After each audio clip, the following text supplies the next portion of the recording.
जी hello दोस्तों, मैं हूँ कमर चीमा। उम्मीद है आप लोग ठीक होंगे। दोस्तों, आज 1-2 बातें करनी है खित्ते के हवाले से, और वो ये है कि भारत को क्यों नेटो की जो लीडर्स समिट हो रही है, एशियन लीडर्स समिट हो रही है, उसमें नहीं बुलाया जा रहा। और Japan, south Korea, Australia, New Zealand, जिनको IP4 इंडो पैसिफिक पार्टनर्स कहा जाता है, वो अटेंड करेंगे इन पर्सन। और बाकी ये डिस्कशन कहीं नज़र नहीं आ रही। एक तो भारत ने कहा है कि जैसे अगर आपको याद हो कि डॉक्टर जयशंकर ने ये कहा था कि the NATO template is not fit for India. ठीक है जी? सो इट मीन्स कि वो कह रहे हैं हम इंटरेस्टेड नहीं है। दूसरा जो इस वक़्त बात है कि चीन और भारत दोनों जो हैं वो बड़े पैमाने पे बॉर्डर पे इंफ्रास्ट्रक्चर खड़ा कर रहे हैं। एलएसी के ऊपर, और जिससे ये पता चलता है कि कुछ ना कुछ टक-टक दोबारा होगी। कब होगी इसका कुछ पता नहीं है, लेकिन ये I am talking of as of today. और जिसे वो कहते हैं ना, पहले तो सिर्फ़ चौकियाँ ही चौकियाँ थी इंडिया चाइना की तरफ, अब ये कहा जा रहा है कि चाइना ने सड़कों, चौकियाँ का नेटवर्क फैला दिया है। और अपने नए मौसम को बदलते हुए अंदाज़ से जो कैंप्स होते हैं वो बनाए हैं, कहीं पे जो है वो सोलर पैनल्स लगा रहे हैं, हेलीपैड्स बना रहे हैं। तो it means there is something which will happen. क्या होगा हमें इस चीज़ का नहीं पता, we can talk on that. लेकिन एक और चीज़ भी है कि बांग्लादेश पाकिस्तान से आगे निकल गया जनाब एक्सपोर्ट में। कहा जा रहा है कि पाकिस्तान की जो एक्सपोर्ट्स हैं वो तकरीबन 12% कम हुई हैं, 12% कम हुई हैं। और हम ये कोई 28 अरब डॉलर भी नहीं हो सकी यार। और इस दौरान जो बांग्लादेश की जो एक्सपोर्ट्स हैं वो तकरीबन 6% बढ़ के 56 अरब डॉलर तक पहुँच चुकी हैं। तो हम 28 अरब डॉलर की एक्सपोर्ट प्लस फॉरेन रेमिटेंस जो हमें आ रहा है, ये 2 बड़ी चीज़ें हैं, जिसके ऊपर पाकिस्तान बच रहा है, बाकी काम मौके है, ठीक है जी।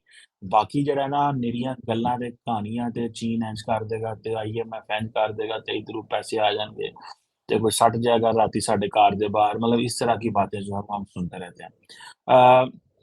अब देखिए मोर देन 55 बिलियन डॉलर की जो चीज़ें एक्सपोर्ट की हैं बांग्लादेश ने, जो कि पिछले साल 52 बिलियन डॉलर की थी, ठीक है जी।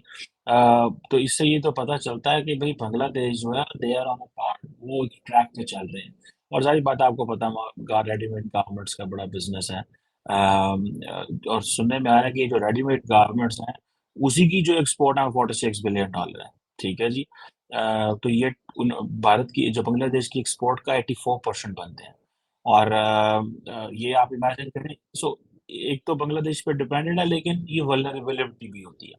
जिस तरह फॉर एग्ज़ाम्पल पाकिस्तान बार-बार कहता है ना हम वो नहीं करेंगे, क्या उसे बोलते हैं, हमारी फॉरेन रेमिटेंस आ रही है, बाहर से इतना पैसा आ रहा है, दैट इज़ वल्नरेबिलिटी। वो जो लोग भेज रहे हैं, आज भेजेंगे, कल नहीं भेजेंगे, परसों नहीं भेजेंगे। जैसे अभी वो कह रहे हैं, इमरान खान कहता है मैं हुकूमत में नहीं हूँ, तो वो बाहर से पैसे ही नहीं आ रहा। वैसे हमने देखा पैसा कम आ रहा है। द रीज़न बिहाइंड इज़ हुकूमत पे लोग ट्रस्ट नहीं करते। तो ये चीज़ें जो हैं हमें पता चल रहा है ज़्यादा है। तो ये आप इमेजिन कर लें कि हम कहाँ खड़े हुए हैं, 28 अरब डॉलर भी हमारी एक्सपोर्ट नहीं है।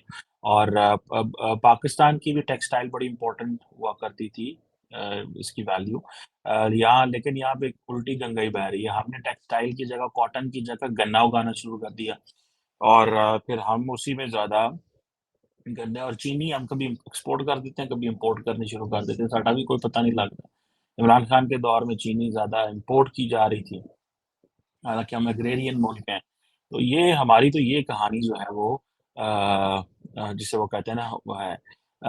और इंडिया को ये बांग्लादेश को ये फ़ायदा है कि वो अपनी जिसे कहते हैं ना स्टेबिलिटी ला चुके हैं। और फाइनेंशियल स्टेबिलिटी वो IMF प्रोग्राम के अंदर है, लेकिन उनकी करेंसी जो है लेकिन वो भी उसमें वो इज़ाफ़ा हो रहा है, this is what the economist जो है वो कह रहे हैं।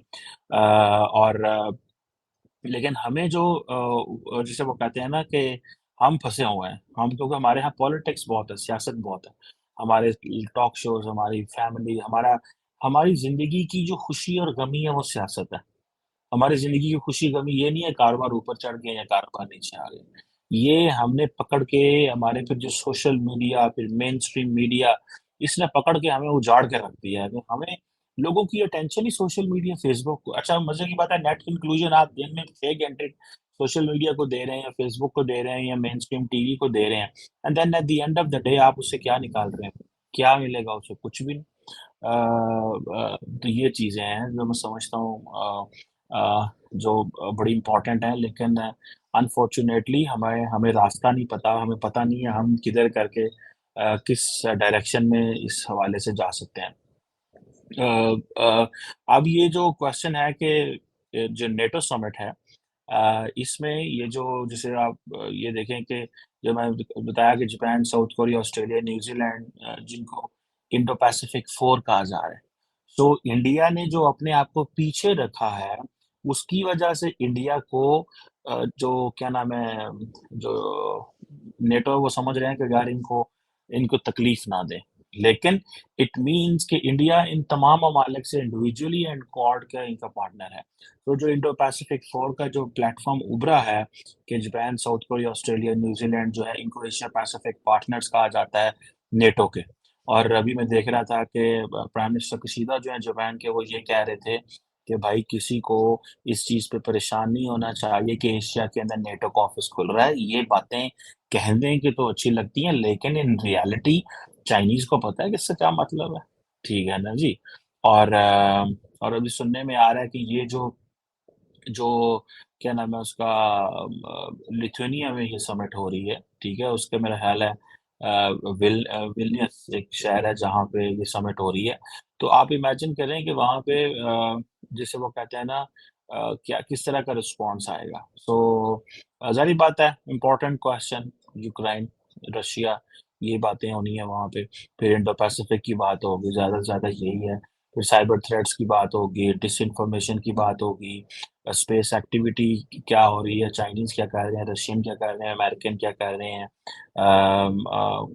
और ये चाइना और रशिया की जो कोलैबोरेशन है इसके हवाले से फ्रांस को मैं आपको मज़े की बात बताऊँ, France and Italy one of those countries basically जो चाहते थे कि जी7 भी एक्सपैंड हो।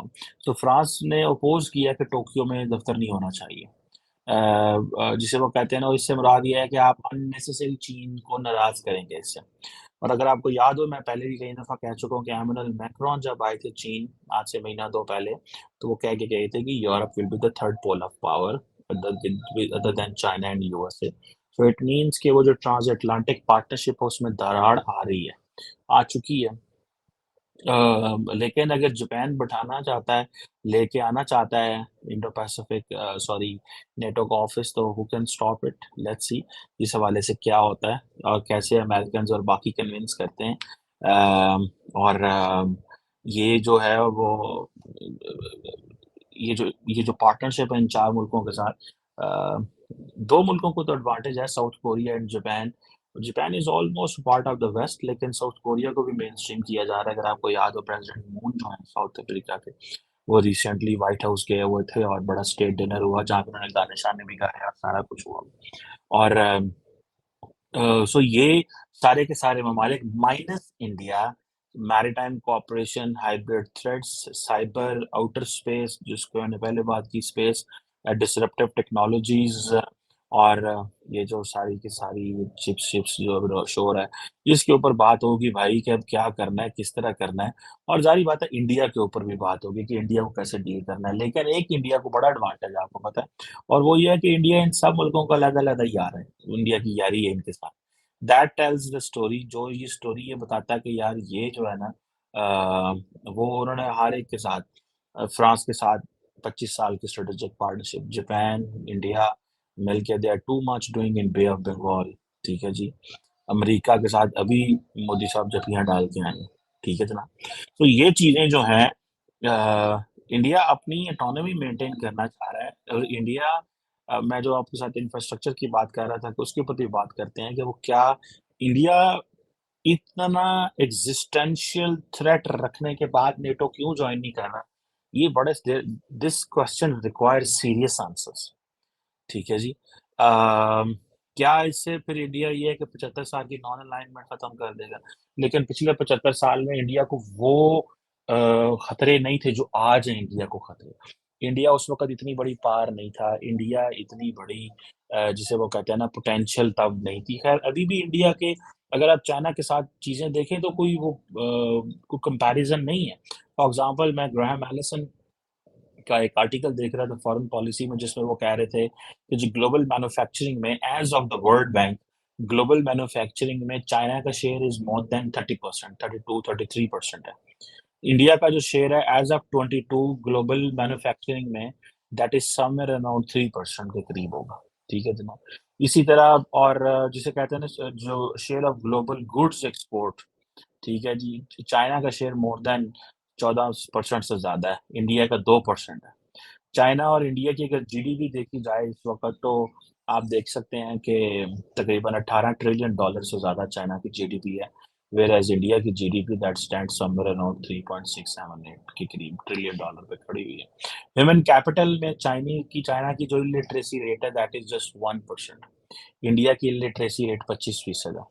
इसी तरह जो स्टेम ग्रेजुएट्स हैं मिलियंस में चाइना के पास 4.7 मिलियन है, इंडिया के पास 2.6 मिलियन है, लंबा-चौड़ा फ़र्क नहीं है कोई।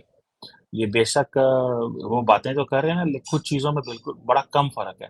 Because it's just a matter of time. ये जो इंडिया को अगले 10 साल लगने हैं ना, ये जो इंडिया को अगले 10 साल लगने हैं, आपको समझ नहीं आनी कि India how it will they are growing and how they are going to make an impact, वो कैसे बनाएँगे, ठीक है? सो ये एक चीज़ जो है, ये दैट टेल्स द स्टोरी के जिसे वो कहते हैं ना, अब अमेरिका ये क्वेश्चन बड़ा इम्पोर्टेंट है जो मैंने रेज़ किया है, कि despite having an existential threat why India is not getting part of NATO, ये क्वेश्चन है। अभी अमेरिका की कहा जाता है कि 60% जो इसकी शिप्स हैं वो पैसिफिक रीजन में है। और सुनने में आ रहा है कि नेटो ये चाहता है कि ये जो है 70% से ज़्यादा ना हो, ठीक है जी। सो इन चाइना अमेरिका चाहता है कि मैं इस खत्ते में चला जाऊँ, अटलांटिक सिक्योर है। कोई टेंशन नहीं है उनको, ठीक है। रशिया का एक प्रॉब्लम है, बाकी उन्होंने यूरोपियन ममालिक को तो लगाया हुआ है, प्लस वो जो आइंदा आने वाले दिनों में इसमें देख रहे हैं कि हमें क्या करना है। सो उनके लिए एक ही खिता बचता है, वो इंडियन एंड पैसिफिक ओशन है, दोनों बड़ा ओशन है और मतलब ये बहुत बड़ी दुनिया है, 52% ऑफ द वाटर है यहाँ पे। 52% मतलब एक एक बड़ी जिसे वो कहते हैं ना एरिया, जिसको वो देख रहे हैं और सो इसको हमें भी देखना है, समझ आएगी कि क्या होगा। फ्रांस क्यों इसमें रुकावट है, टर्की क्यों स्वीडन को नहीं लेना चाह रहा है, ये चीज़ें भी डिस्कस होंगी।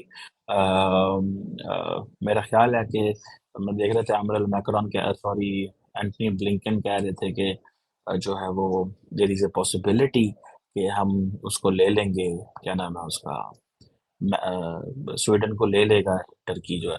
लेकिन ये जो रिसेंटली इश्यूज़ हुए हैं, ये जो कुरान पाक का जलाना एंड ऑल दैट, इससे आई डोंट नो कि क्या होता है और क्या नहीं होता। कहीं टर्की इसमें इस्लामिक कार्ड तो नहीं खेलता, ठीक है जी। लेकिन मेरा ख़्याल है इसको Turkey won't play because Turkey will keep it with the OIC and bilateral rather than, क्योंकि टर्की का अपना मसला ये है कि वो कहते हैं कि ये जो फतह गुलन वगैरह थे, उनके बच्चे जो हैं वो सारे उधर छुपे हुए हैं, उनको वापस भेजें। बट ये अब क्वेश्चन बड़ा इम्पोर्टेंट है कि ये चाहे चीन और इंडिया जो है वो लाइन ऑफ एक्चुअल कंट्रोल के ऊपर बड़े पैमाने पे इंफ्रास्ट्रक्चर खड़ा कर रहे हैं।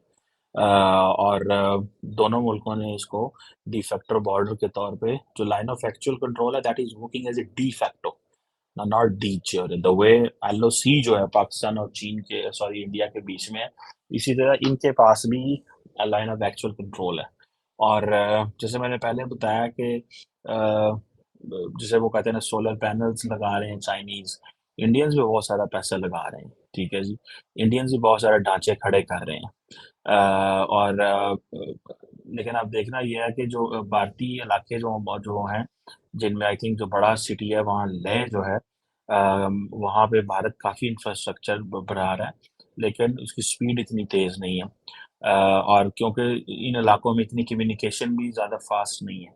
तो जो भारत है वो लद्दाख, साइचिन को जो अपने इलाके आपको पता है उसका दावा करता है और वो चाइना इनको जो है वो कहता है कि नहीं ये दीज़ आर डिस्प्यूटेड एरियाज़।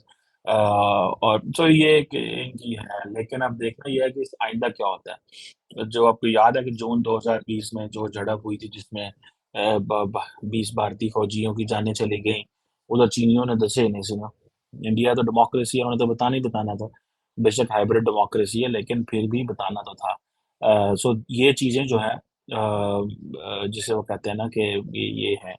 अब हमें जिस चीज़ को समझना है वो ये है कि क्या आइंदा आने वाले दिनों में ये जो इंफ्रास्ट्रक्चर खड़ा करने जा रहे हैं, इसकी लड़ाइयाँ हो सकती हैं, कोई झगड़ा हो सकता है, क्या हो सकता है, this is something very important. और इंडिया को वहाँ पे काफ़ी ज़्यादा पैसा लगाना पड़ रहा है। किस हद तक वो पैसा लगेगा, क्या आउटकम निकलेगा, क्या इंडिया जो है वो उसकी अल्टीमेट डिज़ायर है, ये चीज़ें जो हैं, ये it will take some time. लेकिन ये दोनों तीनों इश्यूज़ जो मैंने आपसे डिस्कस किए हैं, ये they are of the concern today. हमारे लिए तो बड़ा सीरियस कंसर्न है कि बांग्लादेश हमसे आगे निकल के एंड ये जो नेटो समिट हो रही है, लीडर्स समिट हो रही है, इसमें इंडिया जो है उसके लिए ये है कि भाई एक पैरेलल एक चीज़ खड़ी की जा रही है उस खित्ते में, जहाँ पे इंडिया को बार-बार ये कहा जा रहा है कि ठीक है, अगर आप हमें डिक्लाइन करते हैं नेटो की मेंबरशिप, तो कोई मसला नहीं है। लेकिन इंडिया समझता है कि हम क्यों चाइना को अनॉय करें? The way French are asking Americans कि आप क्यों नेटो का ऑफिस खोल के जापान के अंदर चाइना को अनॉय करते हैं? इस तरह इंडिया कहता है हम क्यों अनॉय करें? ठीक है? और and then India has a history. India की अपनी हिस्ट्री भी है कि, और वो हिस्ट्री बड़ी क्लियर है कि भाई हमें हम नॉन अलाइन्ड थे, हम किसी की जंगों में नहीं जाते, हम किसी के लिए लड़ते नहीं, we will not die for anyone. मतलब इस तरह की चीज़ें जो है that makes the case. But ये इस जो क्या उसे बोलते हैं, एशिया की जो मीटिंग है नेटो की, इससे पता चलेगा कि क्या आइंदा आने वाले दिनों में होने वाला है, और इससे हमें पता चलेगा कि जो है वो बीजिंग क्या रिस्पॉन्स करता है। ठीक है जी? ये क्वेश्चंस बड़े इंपॉर्टेंट हैं। Let's see what comes out of that, and obviously we'll keep an eye and keep sharing with you as well. Thank you very much.